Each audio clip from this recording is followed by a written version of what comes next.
Tänään puhutaan suorakulmion pinta-alasta ja piiristä.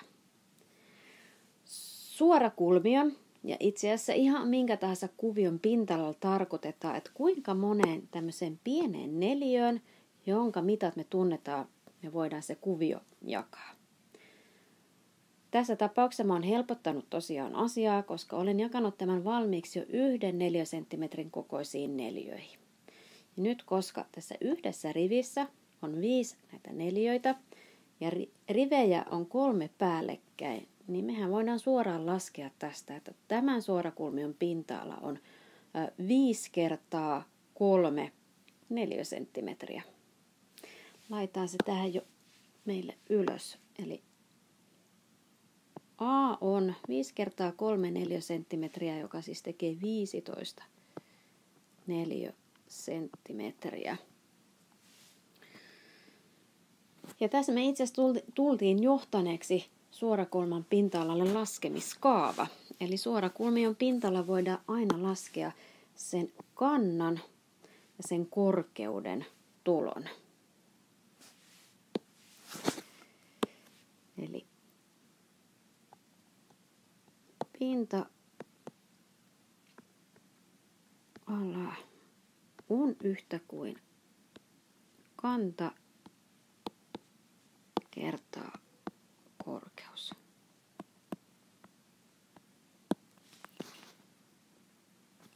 Just mahtui.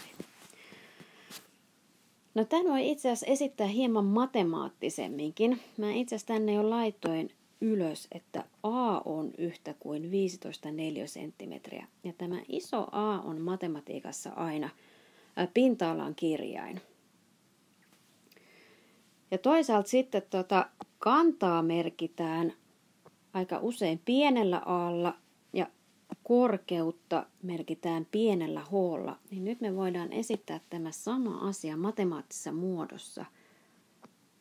A on yhtä kuin pieni a kertaa h.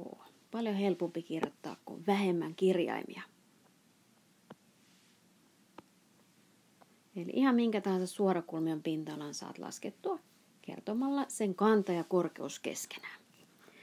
No aluksi sanoin, että puhutaan myös suorakulmion piiristä.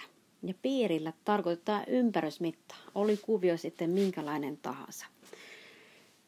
Nyt jos me lähdetään katsomaan tätä suorakulmiota, niin tässä suorakulmion ympärysmitassa on ensinnäkin 1 kerran täällä kanta, 1 kerran korkeus, mutta itse asiassa tämä kantaa vastapäätä sivu on täsmälleen yhtä pitkä kuin tuo kanta itse, eli on se toisenkin kerran kanta ja toisenkin kerran vielä korkeus. Eli me saadaan laskettua suorakulmion piiri ottamalla siihen 2 kertaa kanta ja lisätään siihen vielä 2 kertaa korkeus. Eli piiri on yhtä kuin 2 kertaa kanta. Siihen lisätään 2 kertaa korkeus. Ja tämän voi myös esittää matemaattisessa muodossa, eli piirille on matematiikassa varattu kirjain pieni p.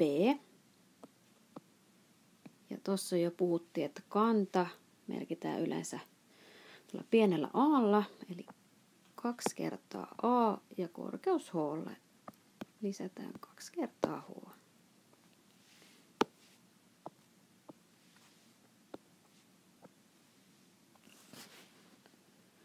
Näin.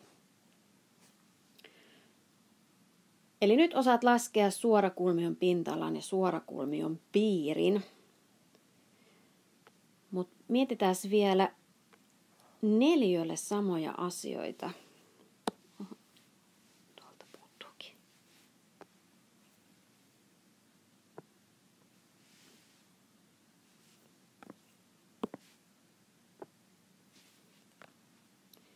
Eli neliö on erikoistapaus suorakulmiosta. Eli ihan yhtä lailla senkin pinta-ala voi laskea kannan ja korkeuden tulona.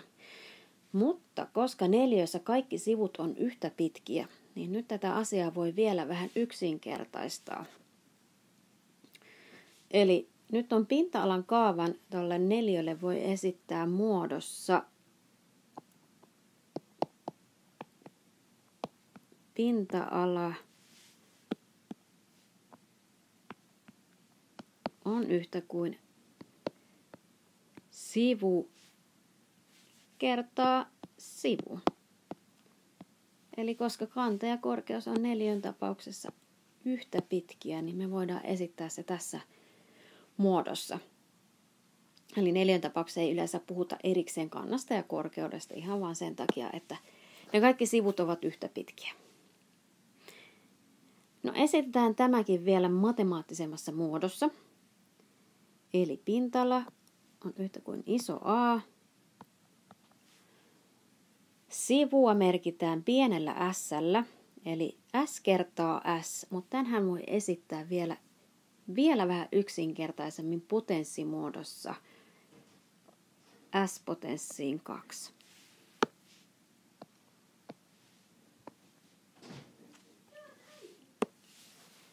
Piiri oli siis ympärysmitta, ja nyt muistetaan, että tuossa neliössä kaikki sivut ovat yhtä pitkiä, niin siihen piiriin otetaan siis 4 kertaa se neliön sivu. 4 kertaa sivu. Ja matemaattisemmassa muodossa P on yhtä kuin 4 kertaa S.